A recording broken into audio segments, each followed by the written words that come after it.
Hello, welcome to Salt and Light Canning. I'm Jessica and this is my kitchen. And I am so happy that you're here. Today I'm going to be making some jelly. You can make jelly with juice, and so I'm going to be making it with my spiced cider. This is not like technically an approved recipe by Ball or whatever, but it's a juice jelly. Everything's going to be fine, don't worry about it. The first thing I need to do is measure out my juice. Now this is spiced cider I made last year from my parents' fruit trees, and it's just delicious and we love it. And so I thought this would be a fun twist on just spiced cider. So the recipe I'm using is a ratio. It's a 1-to-1 ratio of juice, sugar, and pectin. What I mean by that is for every cup of juice, I need a cup of sugar and I need a tablespoon of pectin, which is why we're measuring. That's 8 cups, 16 cups, 24 cups. I don't tend to do more than 24 cups in a jam recipe because I want to make sure that my pot is tall enough that it's not going to bubble out and burn me and end up everywhere.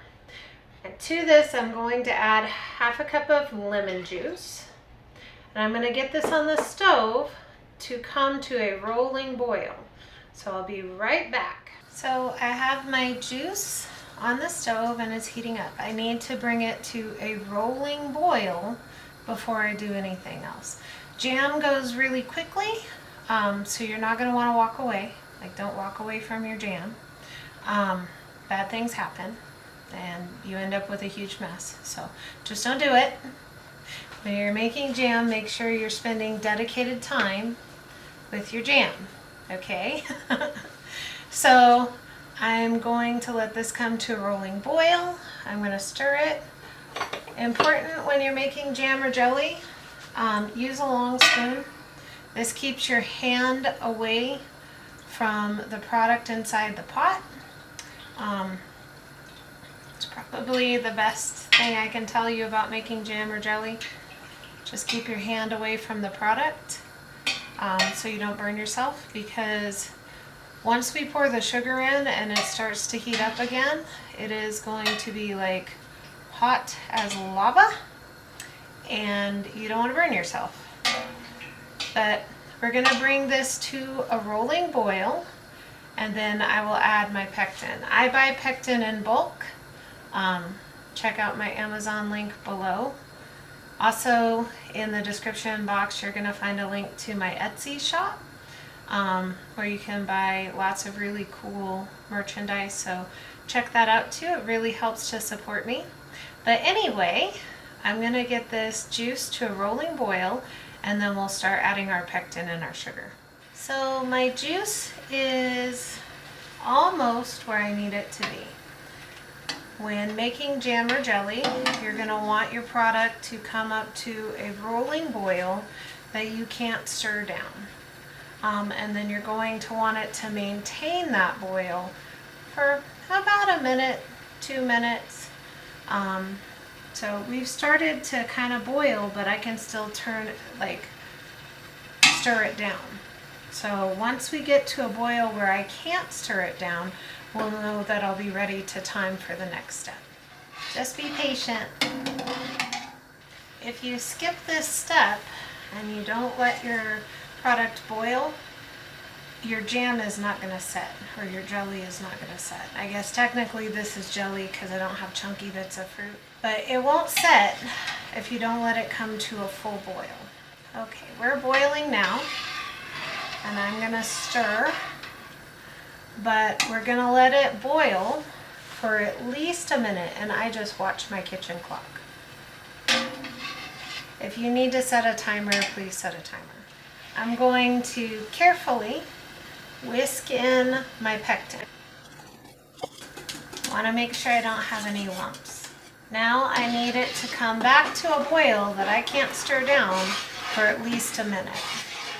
So I'm starting to see boiling, but it's not quite there yet. All right, I'm at a boil that I can't stir down, so I'm going to watch my kitchen timer for at least a minute. And I'll probably go 2 or 3 minutes just because I have a larger batch, and that seems to help with the set. Now, one thing you can do to help with any foam you might have in your jam or your jelly, typically I never skim my jam or my jelly, but I will add just a little bit of butter. Ooh, that splashed on me. Adding just a little bit of butter seems to take care of all your foam. We've been boiling for just a couple of minutes, and so now I'm going to add my sugar. I want to tell you though, when you add your sugar, it is very important to just add it all at once. Actually, you know what? I think I'm just going to let it boil for 1 more minute. I really want a good set. I've said this before in my jam videos. Once you add your sugar, everything likes to expand. You have to be very, very careful because sometimes it'll want to come out of your pot like a volcano, and it is hot as lava. So be very, very careful. But we're going to add our sugar all at once. And make sure you're stirring because you don't want your sugar to burn. If you're ever in a situation that you're not sure your jam is going to set, or you think it might not set, you can always add a few tablespoons more of pectin to help ensure you're set. We are boiling. I'm probably going to let this boil at a rolling boil for 3 minutes, maybe 4. With a larger batch, you need to let it boil a little bit more. All right, I'm going to check my set. Just have a few spoons in the freezer. Just going to let it keep boiling for another minute or 2. Tastes delicious though. Just absolutely delicious. It's like apple pie. Alright, I'm going to grab a spoon and check my set again. Much better. Alright, I'm going to get set up to put this in jars. Alright, we are ready to fill jars. This is just beautiful. Looks like honey. It's just delicious. I'm not going to worry about debubbling because it's liquid. And we're going to fill to 1/2 inch or 1/4 inch of headspace. Just do your best, like I always say. Just do your best. I'm going to wipe the rim of my jar. Get it nice and clean with some white vinegar. Because of all that sugar and stickiness, I want to make sure that it's going to have a good seal. And then I line up my lid. You don't have to. I do. And just to finger tight. And this is hot. But so pretty. Look at that color. It's just like liquid gold. Just beautiful. Now with jams and jellies, you do want to move kind of quickly once you take it off the heat because it starts to set pretty quickly as it cools. So you don't want to like turn it off and then say, oh, I've got time to go watch a TV show or something. Don't do that. Gonna wipe the rim and so pretty. I'm gonna keep filling jars. I'll be back when I'm doing something else. My canner is full. I have 32 jelly jars in here of this apple pie jelly. That's what we're calling it. We got 33 and a little bit for the refrigerator. We have our canner double stacked with a rack on the bottom and a rack in between, full of water and a splash of vinegar. I'm gonna put the lid on and bring this to a boil. We're going to process at a boil for 10 minutes. And we'll be back when I'm taking them out of the canner. Well, we are back. We have finished processing our jelly.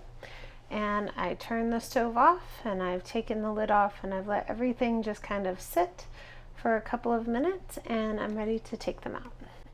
They're just so pretty. Very excited to have this on the shelf. They're already popping and sealing. That's wonderful. These are going to relax and seal and have a good night. And tomorrow I'll take the rings off and label them and put them in the pantry and get them all cleaned up and stuff. I hope this blessed you. hope it inspired you and encouraged you. Don't be afraid to try, okay? Just try. Check out my links in the description below. You'll find my Etsy shop and my Amazon storefront.